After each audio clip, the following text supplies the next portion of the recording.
Hello students, कैसे हो आप सभी। उम्मीद करता हूं कि आप बहुत अच्छे होंगे, आपकी तैयारी भी बहुत अच्छी चल रही होगी। स्टूडेंट्स, आज के इस सेशन के अंदर हम जो चर्चा करेंगे, आज की जो चर्चा हमारी रहने वाली है वो आगामी यानी कि अब जो है दिसंबर के अंदर तो आपका एग्जाम नहीं होगा यूजीसी नेट का, लेकिन दिसंबर के बाद 2023 के अंदर किसी भी महीने के अंदर आपका एग्जाम हो सकता है। ये अभी तक कोई भी फाइनली ऐसा कोई अभी नोटिफिकेशन नहीं आया है कि आपका एग्जाम कब होगा, कौन से महीने के अंदर होगा, लेकिन एग्जाम कभी भी हो भाई। देखो, एक चीज का आपने ध्यान रखना है स्टूडेंट्स कि तैयारी नोटिफिकेशन आने के बाद नहीं शुरू होती है। तैयारी एक अगर आपके अंदर एक डेडिकेशन है और डेडिकेशन के साथ आप जो है विदाउट नोटिफिकेशन अपना 6-7 महीने इस एग्जाम के लिए अगर आप निकाल रहे हैं तो सफिशियंट है। और आपको मैं एक बात बता रहा हूं, देखो स्टूडेंट्स, आपका टारगेट सिर्फ और सिर्फ ऐसा तो नहीं है कि हमें सिर्फ यूजीसी नेट निकाल लेना है और आपका काम कंप्लीट हो जाएगा, आप फाइनली जॉब के अंदर आप लग जाएंगे ना, जॉब के अंदर आप हो जाएंगे सेटलमेंट, है ना। आपका काम क्या है कि हिस्ट्री के अंदर कोई भी आगामी परीक्षा जो भी आप देने जा रहे हैं, या तो आप जैसे कि यूपी के अंदर कुछ स्टूडेंट ऐसे भी होंगे हमारे जिसने असिस्टेंट प्रोफेसर का अब की बार फॉर्म डाला हुआ होगा पीएचडी बेस पे या यूजीसी नेट बेस पे, उसको रिगार्डिंग आप हिस्ट्री पढ़ रहे हैं। या कुछ स्टूडेंट्स ऐसे भी है यूपी के अंदर कि जो सिर्फ और सिर्फ जो है एमए करने के बाद उन्होंने पीजीटी का फॉर्म डाला हुआ है। या राजस्थान के अंदर, हिमाचल प्रदेश के अंदर हिमाचल प्रदेश असिस्टेंट प्रोफेसर का एग्जाम आप दे रहे हैं। तो हिस्ट्री एक ऐसा, मतलब सभी सब्जेक्ट हमारे, चाहे ह्यूमैनिटीज के सब्जेक्ट है या दूसरे टेक्निकल सब्जेक्ट है, तो इनका बेनिफिट है। इनका बेनिफिट जो होता है ऐसा नहीं है स्टूडेंट्स कि आप जो है एक ही जगह आप इसका बेनिफिट लोगे, आपका नेट क्वालिफाई हो गया और छुट्टी, है ना। आप 6-7 महीने की तैयारी में स्टूडेंट्स इस बात का ध्यान रखना है कि एग्जाम कोई भी हो, और अगर आप बारीकी से एक सही स्ट्रेटेजी के साथ, एक सही गाइड के साथ अगर आप 6-7 महीने अपना 100% के साथ आप देते हैं तो एग्जाम कोई भी हो वो आप क्रैक कर लोगे बहुत ही आसान तरीके से। अब मैं एक जो बार बार एक चीज जो हमें देखने को मिल रही है, अब एग्जाम दिया है स्टूडेंट्स ने, बहुत सारे स्टूडेंट्स ने, और कई सारे स्टूडेंट मुझे ऐसे मिले जो संपर्क किया है। एक स्टूडेंट की तो मैं बताता हूं आपको, एक स्टूडेंट की कॉल आई कि सर मेरा ऑलरेडी 6 बार नेट क्वालिफाई है, ऑलरेडी 6 बार नेट क्वालिफाई है, और अब की बार जो उसने अपने मार्क्स बताए है वही जो 52 के परसेंट के आसपास उन्होंने अब की बार भी मार्क्स बताए। तो आप अब की बार भी यानी कि लगभग जेआरएफ की दौड़ से बाहर है ये स्टूडेंट। तो आप एक बात बताइए, आपने 6 बार एग्जाम दिया है, 6 बार तो आपने क्वालिफाई किया है नेट को, है ना, और आप एक बार भी जो है जेआरएफ नहीं निकाल पा रहे हैं, तो ये किस चीज की कमी है? आपकी मेहनत की कमी तो नहीं है। आप एक सही स्ट्रेटेजी के साथ काम नहीं कर रहे हैं। आपका जो बुक मटेरियल है, जो आप सोर्स है, जिस पे आप फोकस कर रहे हैं, जिसको आप कई महीने दे रहे हैं, वो आपका सही सिलेक्शन बुक का आपने नहीं किया हुआ है। आप जो वीडियोस कहीं यूट्यूब पे देख रहे हैं, कहीं किसी भी अंडर, कहीं ना कहीं किसी अगर गाइड में है तो कहीं ना कहीं वो डायरेक्शन आपको चेंज करनी होगी। क्यों भाई? जब आप 6 बार आपने एग्जाम दिया है, या आप सेल्फ स्टडी कर रहे हैं, आप सेल्फ स्टडी कर रहे हैं, और सेल्फ स्टडी के अंदर जो है, सेल्फ स्टडी के अंदर जो है आपका एग्जाम ये 6-7 बार आपने नेट क्वालिफाई कर लिया है, और 6-7 बार नेट क्वालिफाई करने के बाद भी जो है आप अपने एग्जाम को नहीं निकाल पा रहे हैं, तो कहाँ क्या है? एक कहीं ना कहीं आपको डायरेक्शन आपको यहाँ पे चेंज स्टूडेंट्स करनी पड़ेगी, इस बात का आपने ध्यान रखना है, ठीक है। अब दूसरी बात यहाँ पे सुनिए कि भाई हम अपनी आगामी जो अपनी परीक्षा आने वाली है, आगामी जो परीक्षा आने वाली है, उस परीक्षा के अंदर हम कैसे करके, किस तरीके से हम उसको अपना मैटर को तैयार करके हम नेट को क्वालिफाई कर सकते हैं, इससे संबंधित हम चर्चा करेंगे। और इस जो पेपर हमारा ये हुआ है अभी 10 अक्टूबर को, दोनों शिफ्टों में थोड़ी सी चर्चा हमारी उससे संबंधित भी यहाँ पे रहने वाली है, एक बात का ध्यान रखिए, ठीक है। तो यहाँ पे हमने क्या है, कैसे स्टार्ट करना है भाई, देखो जो ये हमारा जो वीडियो रहने वाला है उन सभी फ्रेशर स्टूडेंट के लिए भी है कि जो अभी बिल्कुल शुरू किया है यूजीसी नेट की तैयारी करने के लिए, नेट जेआरएफ को फर्स्ट टाइम दे रही है ना, या अभी दिया है ऐसे ही बिना पढ़े एग्जाम दिया है और आगे एक सही स्ट्रेटेजी के साथ पढ़ रहे हैं, तो उनको कैसे क्या कैसे शुरू करना चाहिए भाई। सबसे पहली बात तो देखो, मैं आपको बताता हूं कि कुछ स्टूडेंट क्या करते हैं, शुरू में ही स्टार्टिंग में ही कोई भी एक गाइड बुक ले आते हैं और गाइड बुक को पढ़ने लग जाते हैं, गाइड बुक को पढ़ने लग जाते हैं, कोई भी एक गाइड बुक ले आते हैं कंप्लीट एंशिएंट मिडाइवल मॉडर्न की, और फिर उनको लगता है, जब वो उस पर काफी समय दे दिया जाता है और काफी समय देने के बाद लगता है कि ये तो एक सही, किसी ने दूसरे ने बोल दिया कि भाई ये तो आपके लिए उचित नहीं रहेगा, और फिर वो भटकाव आना शुरू हो जाता है।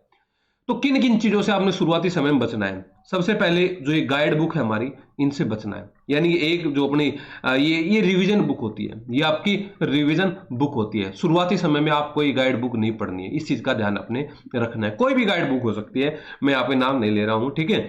दूसरी बात, आपने और क्या करना है, आप शुरुआत अपनी कर रहे हैं तो सबसे पहले आप एक काम करिए भाई, सबसे पहले एक काम करिए, आप साइट पे जाइए एनटीए की, और साइट पे जाके सबसे पहले आप सिलेबस निकालिए। साइट पे जाके सबसे पहले आप सिलेबस निकालिए, और सिलेबस को क्या करना है, आप हिंदी मीडियम में है तो हिंदी में, इंग्लिश मीडियम में तो इंग्लिश में, आप वो दोनों की दोनों अवेलेबल है ना।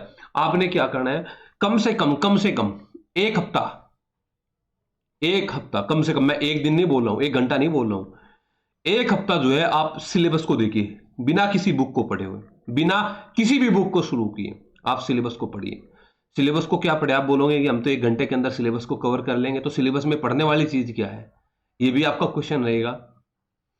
मैं आपको एक बात बता रहा हूं, हम में से लगभग 40 से 50% स्टूडेंट्स ऐसे होते हैं कि एग्जाम दे लिए एग्जाम देते रहते हैं, लेकिन हमने आज तक सिलेबस ही नहीं देखा। और हमारी सोच क्या रहती है, हमारी सोच रहती है कि भाई पूरा का पूरा जो हिस्ट्री है, एंशिएंट, मिडाइवल, मॉडर्न, इतिहास लेखन, वही तो हमारा सिलेबस में है। यही आपकी एक खामी रहती है, यही आपकी एक कमी होती है। आपको पता है सिलेबस के अंदर 3-3 यूनिट के अंदर बटा हुआ है, 3-3 और 3, एंशिएंट, मिडाइवल, मॉडर्न के अंदर तीनों 3 यूनिट के अंदर बटा हुआ है। एक यूनिट हमारी इतिहास लेखन की आती है, यानी कि 100 क्वेश्चन आते हैं, 30 और 10, है ना। क्या आपके पास एक ऐसा प्रॉपर एक खाका तैयार है कि जैसे हमने मॉडर्न हिस्ट्री पढ़ना है, हमने मॉडर्न हिस्ट्री पढ़ना है, कि मॉडर्न हिस्ट्री के अंदर हमारी 3 यूनिट है, 7th, 8th, 9th, कौन सा चैप्टर हमारी कौन सी यूनिट के अंदर है, और कौन से चैप्टर की इंपॉर्टेंस हमारे पेपर के लिए क्या है ना। तो एक बार सबसे पहले तो आप एक बार सिलेबस को देख लीजिए। अगर आप अच्छे से सिलेबस आप नहीं देखोगे, सिलेबस को आप नहीं पढ़ोगे, और रेगुलर वे में आप सिलेबस का यूज नहीं करोगे, जब भी आप अपनी स्टडी टेबल के अंदर स्टडी टेबल पे आप पढ़ाई करने के लिए बैठते हैं और आप सिलेबस में एक नजर नहीं मारोगे, तो ये आप बहुत बड़ा एक आपकी ड्राबैक रहने वाली है। तो भाई एग्जाम कोई भी हो, चाहे आप पीजीटी दीजिए, चाहे आप असिस्टेंट प्रोफेसर दीजिए, तो आपके लिए सिलेबस जो है बहुत ही इंपॉर्टेंट चीज है, कि सिलेबस को तो आपने देखना ही देखना। पहली बात, सबसे पहली चीज, आप अपने टेबल पे रखिए, आप अपने इधर दीवार पे आप इसको पेस्ट कर लीजिए, है ना। निकलते बढ़ते आपको जो है सिलेबस को अच्छे तरीके से देखना ही देखना है, सबसे पहली चीज। दूसरी बात, अब आप दूसरी चीज क्या देखोगे, दूसरी चीज आप एक काम करिए, क्योंकि देखो आपको एक बात बताऊं, आप जो है एमए किए हुए स्टूडेंट है, जो भी आप नेट की तैयारी कर रहे हैं, जो भी पीजीटी दे रहे हैं, जो भी असिस्टेंट प्रोफेसर दे रहे हैं, कम से कम एलिजिबिलिटी आपके पास एमए है। और एमए का मतलब क्या है कि आपने पीजी के अंदर तो, एमए के अंदर तो आपने हिस्ट्री अपना सब्जेक्ट को पढ़ा ही होगा, हिस्ट्री तो आपने पढ़ा ही होगा। तो ऐसा तो नहीं है आपको हिस्ट्री का एबीसीडी भी नहीं आता है, ये तो हो नहीं सकता कि आपको हिस्ट्री का एबीसीडी भी नहीं आता है, ये नहीं हो सकता, है ना। आपने पीजी के अंदर 2 साल पढ़ा है, हो सकता है आपका डिस्टेंस से है, हो सकता है आपका प्राइवेट से है, लेकिन पेपर तो आपने दिए, यानी कि एक बेसिक जानकारी तो हिस्ट्री की आपको है। और ग्रेजुएशन में भी आपने पढ़ा होगा, और कुछ सारे विद्यार्थी होते हैं जो यूनिवर्सिटी से पढ़े हुए होते हैं, है ना, यूनिवर्सिटी में पढ़े हैं तो ग्रेजुएशन और पीजी में बहुत अच्छे तरीके से हिस्ट्री को पढ़ा है। तो आप जब सिलेबस पढ़ोगे तो आपने ऐसा नहीं लगेगा कि हम क्या पढ़ रहे हैं, तो आप बहुत अच्छे तरीके से उसको पढ़ डालोगे, और ये पता लग जाएगा कि हाँ मराठा कौन सी यूनिट में है। क्योंकि हम देखते हैं कि मराठा आधुनिक भारत में हमारा आता है, आधुनिक भारत में हम पढ़ते हैं ना मराठा को, जब हमारा क्षेत्रीय राज्यों का उदय होता है, जब हमारा क्षेत्रीय राज्यों का उदय होता है, जब अंग्रेजों के हम ब्रिटिश और बंगाल रिलेशन हम देखते हैं, ब्रिटिश मैसूर रिलेशन हम देखते हैं, ब्रिटिश मराठा रिलेशन देखते हैं, ब्रिटिश पंजाब रिलेशन देखते हैं। लेकिन मराठा जो है आपका 7th यूनिट में नहीं है, मराठा 8th यूनिट में नहीं है, मराठा 9th यूनिट में नहीं है। ये कहने मतलब क्या है, मॉडर्न हिस्ट्री में मराठा नहीं आता है, इस चीज का ध्यान रखना। तो देखिए कि मराठा कौन से पार्ट में है आपकी सिलेबस में, है ना, कहां पे है, कितना है, क्या पढ़ना है मराठों के अंदर। तो मेरे कहने का मतलब क्या है, एक एक चीज, बारीकी चीज आपने पढ़नी है।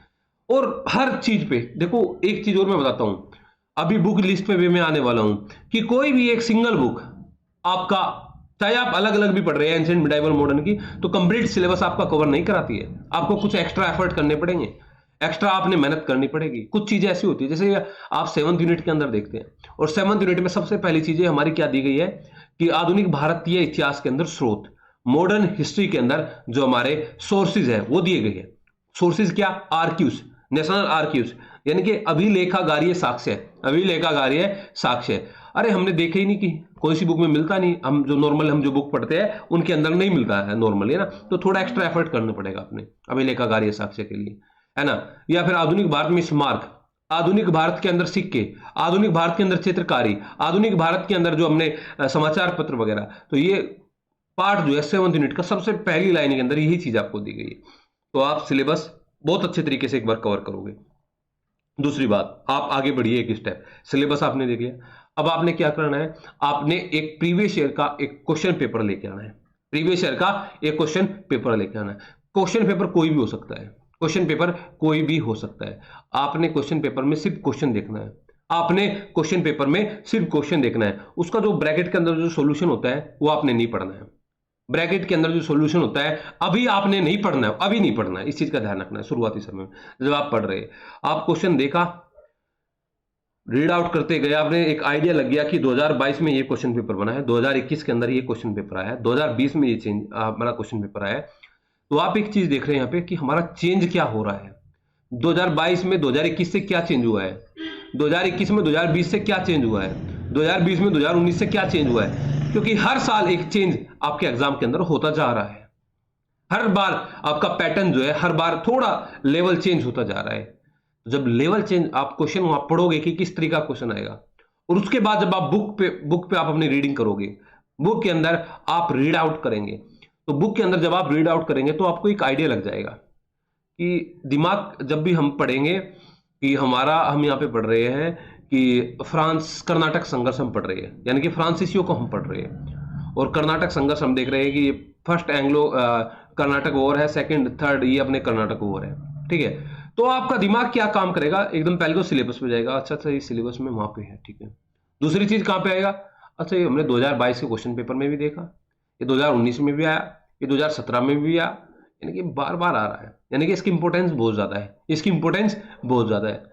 तो जिस क्वेश्चन की या जिस यूनिट की, जिस टॉपिक की इंपोर्टेंस ज्यादा है, आप उस पर फोकस करोगे, आप उस पर फोकस करोगे फिर। तो इस बात का आप लोगों ने ध्यान रखना है भाई, इस बात का आप लोगों ने ध्यान रखना है कि उस चीज पे आप फोकस करोगे। जो चीज आपने देख ली कि हमारा पीवाईक्यू के अंदर भी है, ये हमारा सिलेबस के अंदर भी है, दोनों के अंदर है, तो फोकस करिए उस चीज पे अच्छे से, ठीक है। उसके बाद आप अब आता है बुक लिस्ट का कि हम पढ़े कैसे भाई। तो आपने कुछ चीजों से बचना है शुरुआती समय। बचना किन चीजों से है कि भाई आपका एक शुरुआती फेज है, आपका शुरुआती फेज है और शुरुआती समय है, तो आपको किन किन बुकों से बचना है या कौन कौन सी बुक आपको शुरुआती समय में नहीं पढ़नी है। जैसे कि मैं अगर आपको बोलता हूं, देखो बुक सभी, मतलब अपने आप में तो सभी बुक अच्छी होती है, लेकिन आपका वो तैयारी आपका मैटर करता है कि आप शुरुआती फेज में, स्टार्टिंग फेज के अंदर आप हैं, और आप आधुनिक भारत के अंदर कोई ऐसी बुक उठाते हैं, मान लिया जाए कि आप शेखर बंदोपाध्याय उठा रहे हैं, शेखर बंदोपाध्याय आप उठा रहे हैं, प्लासी टू पार्टीशन, और आप शुरुआती फेज में और आप प्लासी टू पार्टीशन उठा रहे हैं, ऊपर को जाएगी। कहां पे जाएगी भाई? ऊपर को जाएगी, सर में दर्द और ज्यादा हो जाएगा, पता नहीं कैसे होगा। इसी प्रकार आप यहाँ पे हिंदी के अंदर प्राचीन भारत में आप उपेंद्र सिंह कर रहे हैं, है ना, हिंदी मीडियम में प्राचीन भारत में आप कन्वर्जन है इंग्लिश टू हिंदी, है ना। तो भाई आपने एक ये भी है कि अपना शुरुआती जो समय है, जो स्टार्टिंग फेज है हमारी तैयारी का, तो स्टार्टिंग फेज में हमने तैयार कैसे करना है, क्या चीजें पढ़नी है, इस चीज पे आपने विशेष तौर पे फोकस करना है। आपने विशेष तौर पे फोकस करना है। एक आइडिया आपने क्वेश्चन पेपर से लगा लिया है कि क्वेश्चन पेपर हमारा किस प्रकार से बनना है, क्या हमारा पेपर के अंदर हमारा आ रहा है, वो चीज आपने देख ली वहां पे हमारे 10 यूनिट के अंदर, ठीक है। तो आपने क्या कवर करना है। अब थोड़ा सा मैं अगर आपको बताऊं, मैं इसके अंदर आपको ये भी बताऊंगा कि हाँ ये भाई हम भी जो है यूजीसी नेट की असिस्टेंट प्रोफेसर की, पीजीटी की, टीजीटी की हम भी कोचिंग देते हैं, और अभी हमारा 10 तारीख को पेपर कंप्लीट हुआ है। अब रिजल्ट की वेट है, तो जब रिजल्ट आएगा तो रिजल्ट भी हम आपके सामने लेके आएंगे। पिछली बार भी हम रिजल्ट आपके सामने लेके आए थे ओपनली फेसबुक के अंदर, है ना, यूट्यूब के अंदर, और इस बार भी तो हमने दोबारा 20 तारीख से हमने अपना बैच स्टार्ट किया था, 20 अक्टूबर से, जो अभी कंटिन्यू है हमारा। और हम यूनिट वाइज, हम जो है यूनिट वाइज एक एक चीज कवर कर रहे हैं अकॉर्डिंग टू सिलेबस। एक एक सिंगल वर्ड उठा के हम देख रहे हैं। आपके वो सारे जानकार हमारे पास जुड़े भी होंगे, तो आप उनसे भी संपर्क कर सकते हैं कि कैसा हमारा तरीका है पढ़ाने का। ठीक है, पढ़ाते हैं और लाइव क्लास हमारी होती है। लास्ट टाइम में आपका कोई भी डाउट सेशन रहता है तो उस डाउट सेशन को आप अपना क्लियर कर सकते हैं, डाउट सेशन को भी आप अपना क्लियर कर सकते हैं। उसके तुरंत बाद आपको रिकॉर्डिंग टेलीग्राम के अंदर अवेलेबल हो जाती है। कंप्लीट पीडीएफ नोट्स की हम आपको प्रोवाइड कराते हैं। ठीक है, संडे के अंदर हमारा डाउट सेशन रहता है और कंप्लीट एमसीक्यू और कंप्लीट पीवाईक्यू भी हम ही आपको डिस्कस कराते हैं। हमारा पीवाईक्यू कराने का तरीका अब क्या है इस बैच के अंदर, जैसे कि हम पढ़ रहे हैं, अभी हमने जो अपना बैच स्टार्ट किया है वो बैच स्टार्ट किया है मॉडर्न हिस्ट्री से। कहां से स्टार्ट किया है भाई? मॉडर्न हिस्ट्री से। और मॉडर्न हिस्ट्री के अंदर हमारी जो सबसे पहली जो यूनिट आती है, सबसे पहली यूनिट हमारी 7th यूनिट हम पढ़ते हैं। 7th यूनिट के अंदर हमारे कुछ टॉपिक्स दिए गए हैं, जैसे कि मैंने आपको बताया अभिलेखागार साक्ष्य, स्मारक चित्रकारी, सिक्के, है ना, ये सब सिक्के जो अपने यूरोपियन कंपनी के द्वारा जो चलाए गए थे। या इसके बाद फिर भारत में ब्रिटिश सत्ता का विस्तार, जिसके अंदर हम फ्रांसीसी, पुर्तगाली, डच, डेन ये हम देखते हैं। उसके बाद में अंग्रेजों का भारतीय राज्यों के साथ संबंध, बंगाल, अवध या हैदराबाद, कर्नाटक, इनके साथ हमारा संबंध जो है। इसके बाद में हम 1857 की क्रांति देखते हैं, कारक क्या रहे 1857 की क्रांति के, क्या परिणाम उसके निकलते हैं। फिर हम संवैधानिक सुधार हम देखते हैं, 1773 के रेगुलेटिंग एक्ट से 1935 तक हमारा 7th यूनिट के अंदर दिया गया है। फिर हम 7th यूनिट में ही हम देखते हैं कि हमारा 7th यूनिट के अंदर स्थानीय स्वशासन की जो जानकारी दी गई है, या पैरामाउंटेसी सर्वोच्च जो स्तर की जो जानकारी यहाँ पे दी गई है कि कंपनी का सर्वोच्च रियासतों के साथ में क्या कैसा संबंध रहा, या सिविल सेवा के बारे में, न्यायिक सेवा के बारे में, आर्मी के बारे में, ये सब 7th यूनिट का पार्ट है। तो हम क्या करते हैं कि जैसा ही हमारा ये 7th यूनिट का पार्ट कंप्लीट हो जाएगा, हमारा लगभग 18 से 20 क्लास का टारगेट रहता है कि 7th यूनिट हमारी कंप्लीट हो जाती है।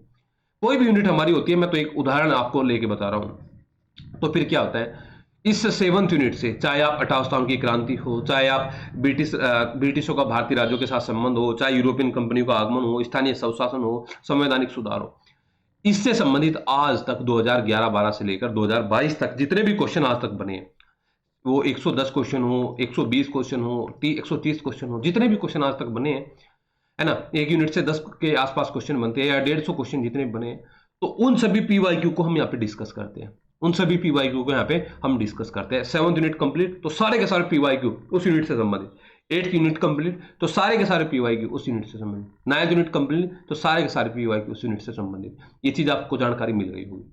इसके बीच में हम एमसीक्यूज को हम बीच बीच में हम प्रैक्टिस करेंगे, बीच बीच में एमसीक्यूज को हम यहाँ पे प्रैक्टिस करेंगे। लेकिन कुछ स्टूडेंट्स है कि जो हम आप चाहते हैं कि भाई हमें सेल्फ स्टडी करना है, और सेल्फ स्टडी हमें देखना है कि दे के एग्जाम कैसे होगा। ऐसा नहीं है कि सेल्फ स्टडी से आपका एग्जाम नहीं हो सकता, ये बिल्कुल गलत बात है। अगर आप सोचते हैं कि सेल्फ स्टडी से एग्जाम नहीं होगा, होगा, लेकिन एक गाइड का भी आपके उसमें आना, आपका एक स्ट्रेटेजी आपको बताना एक गाइड के द्वारा, ये भी बहुत ज्यादा इंपॉर्टेंट है। एक गाइड का काम क्या होता है, देखो मैं आपको बताता हूँ।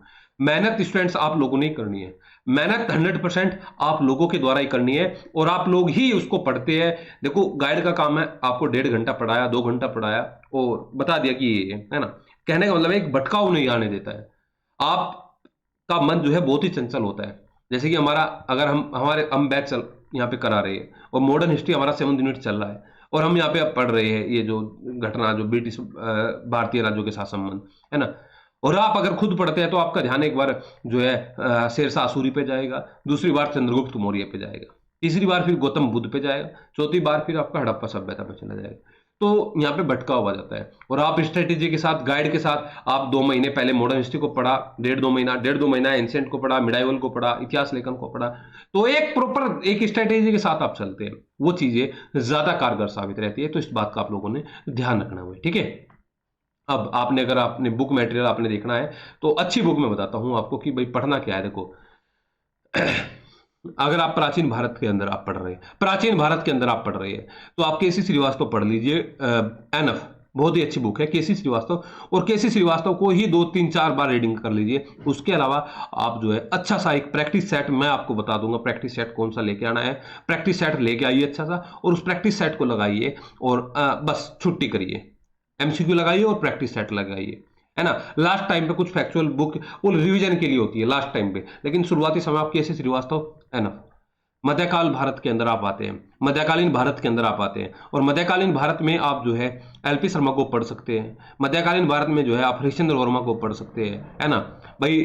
और मध्यकालीन भारत के अंदर जो है आप रिवीजन के लिए बहुत अच्छी बुक सौरभ चौबे भी है ना, बहुत ही आसान भाषा में लिखी गई है। देखो मैं यहाँ पे किसी की भी बुक को ना तो बढ़ावा दे रहा हूँ ना अदरवाइज मेरा कोई यहाँ पे इंटेंशन ऐसा है, ठीक है ना। अच्छी बुक है मध्यकाल के लिए, तो आप उसको पढ़ सकते हैं। इसके बाद आप जब मॉडर्न हिस्ट्री के अंदर जब आप आते हैं, मॉडर्न हिस्ट्री के अंदर जब आप आते हैं, तो मॉडर्न हिस्ट्री में अकॉर्डिंग टू सिलेबस और सबसे पतली बुक, सबसे आसान भाषा के अंदर, सबसे जो है सबसे आसान भाषा के अंदर, सबसे छोटी और सबसे एक लूसिड कहना स्पष्ट बुक जो है, मतलब उन बच्चों के लिए जो शुरुआती यहाँ पे पढ़ रहे हैं, तो ये जो अपनी परीक्षा वाणी अगर आप कवर करते हैं तो आपका एग्जाम निकल जाता है। देखो एक बात मैं आपको बताता हूँ, कुछ स्टूडेंट राजस्थान वाले भी हमारी वीडियो को देखते हैं। आपने राजस्थान के अंदर फर्स्ट ग्रेड का एग्जाम दिया होगा। एग्जाम के अंदर ऐसा नहीं है कि सब सारे के सारे क्वेश्चन हमारे हार्ड ही आते हैं, क्वेश्चन हार्ड नहीं आते हैं। जो हमारी कमी रहती है वो कमी हमारी रहती है रिवीजन की, कि हम जो है रिवीजन नहीं कर पाते, हम बढ़िया क्वेश्चन की प्रैक्टिस नहीं कर पाते। मैटर तो सभी बुकों के अंदर सेम ही दिया गया होता है, मैटर तो सभी बुकों के अंदर सेम ही दिया गया होता है, बस हमारा रिवीजन लास्ट टाइम पे नहीं हो पाता है ना, है ना। और मार्केट में बहुत सारी बुकें हैं, मार्केट के अंदर बहुत सारी बुकें हैं, तो आप परीक्षा वाणी को आप यहाँ पे कवर कर सकते हैं, कुछ चीजें आप यहाँ पे बीएल गरोवर को लेके कवर कर सकते हैं। भाई मैटर बुक सोर्स बहुत कम रखना है आपने, और इन चीजों पे अगर आप ज्यादा काम कर लोगे, मैं देखो आपको यहाँ पे ऐसा नहीं है कि मैं आपको बताऊं मॉडर्न हिस्ट्री में नहीं, आप सुमित सरकार भी पढ़िए, आप रामचंद्र गुहा भी पढ़िए, आप यहाँ पे प्लासी टू पार्टीशन भी पढ़िए, आप विपिन चंद्रा भी पढ़िए, आप यहाँ पे जो है अपना ये भी पढ़िए अपना ये जो मैंने बताया अभी, परीक्षा वाणी भी पढ़िए, स्पेक्ट्रम भी पढ़िए, बीएल ग्रोवर भी पढ़िए। सारे नहीं पढ़े जाएंगे, सारे नहीं पढ़े जाएंगे, और एग्जाम निकालना है आपने यहाँ पे, है ना। लाइब्रेरी ओपन नहीं करनी है, इस चीज का ध्यान रखना है। तो अगर आप स्ट्रेटेजी के साथ आप स्टूडेंट कवर कर रहे हैं ना, नो मैटर, आपका पेपर बहुत ही आसान तरीके से हो जाएगा, ठीक है। और एक एक बात मैं बताता हूँ, देखो एग्जाम का लेवल जो है, एक क्वेश्चन देखो, एक स्टेटमेंट यहाँ से उठाया किस चैप्टर से, एक स्टेटमेंट यहाँ से उठाया, एक स्टेटमेंट यहाँ से उठाया, एक यहाँ से उठाया, कोई भी one liner question UGC net के अंदर नहीं आ रहा है आजकल, है ना। अगर आपकी रिवीजन बहुत अच्छा है आपका, तो आप तभी एग्जाम के अंदर अच्छे तरीके से जेआरएफ निकाल पाओगे, ठीक है। इस चीज का ध्यान रखना है आपने भाई। वो अब वाले एग्जाम के अंदर आपने देखा है, रिजल्ट बहुत जल्दी आने वाला है, तो घबराए नहीं भाई। जिसने अपने देखो दोनों शिफ्टों के अंदर बहुत सारा चेंज अब इस बार एग्जाम के अंदर आया है, फर्स्ट और सेकंड शिफ्ट के अंदर। तो फर्स्ट शिफ्ट वाले ज्यादा घबराए नहीं, देखते भाई क्या रहने वाला है, इस चीज की हमें भी प्रॉपर जानकारी नहीं। आप लोगों ने अपना मेहनत किया, अगर 51-52% अगर फर्स्ट शिफ्ट में बन रहे हैं तो बहुत अच्छा परसेंट, मतलब अब की बार अच्छा है कि आपको 3-4 क्वेश्चन तो थोड़ा आपको एक्स्ट्रा बेनिफिट वैसे मिलने वाला है कि जो सभी को बेनिफिट मिलेगा गलत वाला, और कुछ हो सकता है कि भाई थोड़ा बहुत नॉर्मलाइज यहाँ पे आपका हो जाए। तो आप इस स्ट्रेटेजी को फॉलो करिए, और अगर आप फॉलो करते हैं सब्जेक्ट के अंदर, मैंने बताया फर्स्ट पेपर का फिर किसी दिन लेके आऊंगा, तो आपके लिए 100% रहेगा, साबित ठीक रहेगा। और किसी ने संपर्क करना है तो 7031313142 पे संपर्क करिए। और अभी 7th यूनिट हमारी चल रही है, तो ज़्यादा अभी आपका कुछ नहीं छूटा है। अगर आप बैच ज्वाइन करना चाहते हैं तो बैच आप लोग ज्वाइन कर दीजिए, आपकी हेल्प पूरी तरीके से की जाएगी, ठीक है स्टूडेंट्स।